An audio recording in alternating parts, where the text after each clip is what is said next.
Yeah, that's harder than mine. Jinya.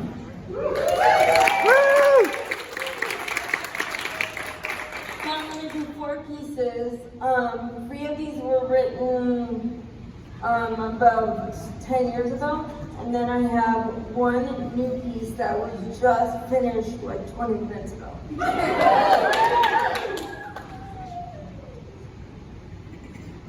Confrontation. She's dead, but you don't care. You threw her away like yesterday's garbage. I can't believe you did that. Your actions are incomprehensible. She stood by you for many years, but through all your mood swings and confusions, when you did not know how your life would pan out after rehab. And yet, you threw her away like yesterday's garbage. Your actions are incomprehensible. You should be grieving now, but you choose to go on with your life, pretending she never existed. How could you? Your actions are incomprehensible.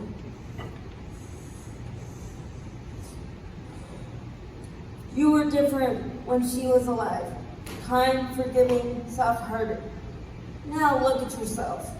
You have become a ghost, lacking any soul, tangled in chains, in a body one could walk through, like Jacob Marley's. Your actions are incomprehensible.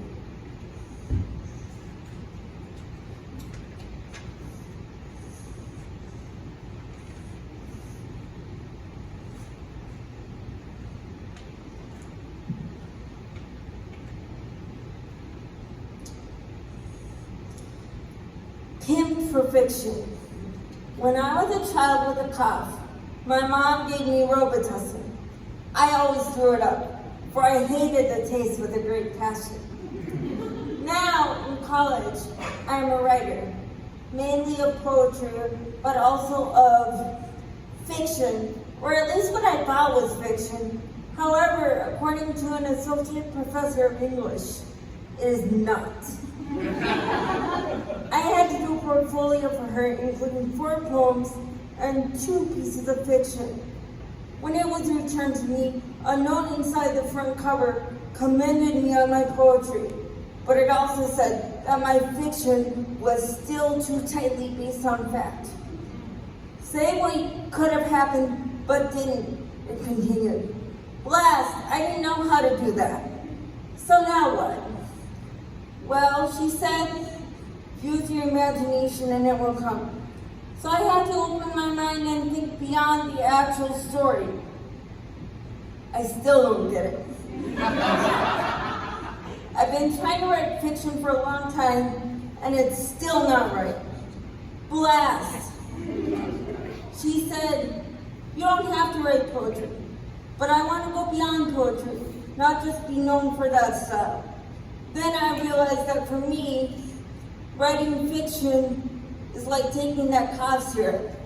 I puke at the sight of fiction because I can't write it right.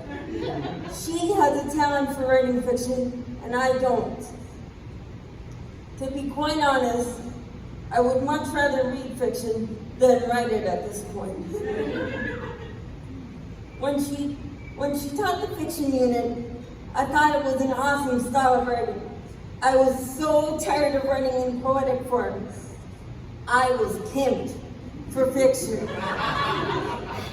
Then the pump ran out of air, when after revising a piece for the 100th time, it was still too tightly based on fact. Right now, her story is more of an essay. These were her exact words. It seemed like whenever she taught fiction, it went into my brain and came out 30 seconds later. Ick, syrup all over my clothes. Ick, fiction all over my desk.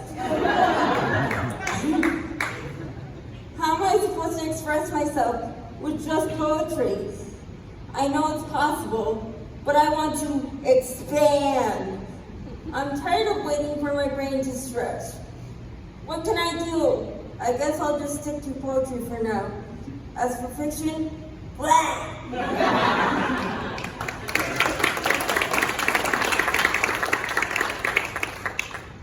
Coffee's kiss. I poodle pedal across the ripples, crossing back and forth from one lip of cup to another. That was a quote by Kevin Zepper. Kiss me, oh sweet drink that has no bitterness. Let me feel your taste on the tip of my tongue, so I can feel the slow melting of the whipped cream that adorns your brown base.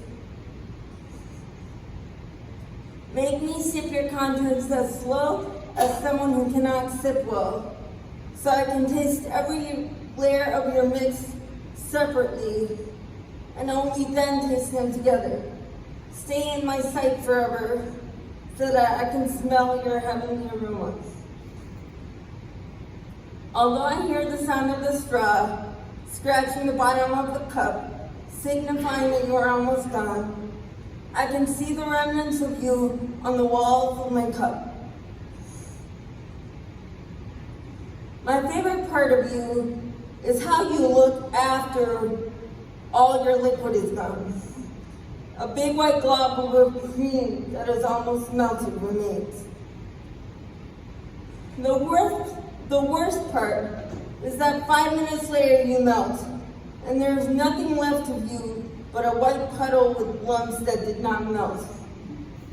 I wish you would never leave me, because I love you so much, my dear sweet addiction.